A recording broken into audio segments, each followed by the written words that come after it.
Team. EOAO அப்படின்னா என்னென்னு பார்க்கலாம். EOAO அப்படின்னா எவரி அவுட்லெட் ஆக்டிவேஷன் அவுட்லெட் அப்படின்னு அர்த்தம். நம்மளுடைய எல்லா அவுட்லெட்டுமே ஆக்டிவேஷன் அவுட்லெட்டாக மாற்றணும் அப்படின்றது தான் இதோடைய நோக்கம்.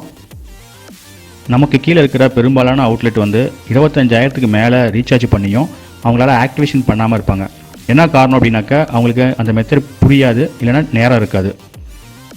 இது மாதிரி கடையை தேர்ந்தெடுத்து நம்ம ரெஃபரல் QR கோடுவை ஸ்கேன் பண்ணி கஸ்டமரை உள்ளே கொண்டு வரலாம். இதனால் அந்த கடைக்கு என்ன பயன் அப்படின்னா அவங்களுக்கு டிவைஸ் தேவையில்லை, சிம் கார்டு தேவையில்லை, அவங்களுடைய நேரமும் மிச்சமாகும். இதுக்காக டைம் எதுவுமே செலவு பண்ண வேண்டியது அவசியம் இருக்காது. இது மூலமாக அவருக்கு வந்து 250 ரூபா MNP செஞ்சாலும் நார்மல் பண்ணும்போது 150 ரூபாயும் கிடைக்கும்.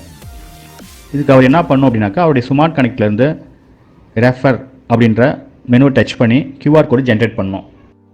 இந்த QR கோடை அவருடைய ஸ்டேட்டஸாவோ இல்லை பிரிண்ட் அவுட் எடுத்து அவர் கடைக்கு முன்னாடி ஒட்டிடணும். இதை பார்த்துட்டு வாடிக்கையாளருக்கு வந்து ஸ்கேன் பண்ணி அவங்களுக்கு தேவையான பிளானை அவங்களே தேர்ந்தெடுத்து அப்டேட் பண்ணிடலாம். அவர் பூர்த்தி செய்த அந்த வாடிக்கையாளருடைய வீட்டுக்கே சென்று நம்மளுடைய பிரதிநிதிகள் வந்து சிம் கார்டை டெலிவரி பண்ணுவோம். இதற்காக அவர் பரிந்துரைத்தின் பேரில் நம்ம அந்த வாடிக்கையாளரை தேர்ந்தெடுத்ததுனால அவருக்கு 250 ரூபா வரைக்கும் நம்ம இன்சென்டிவ் தருவோம்.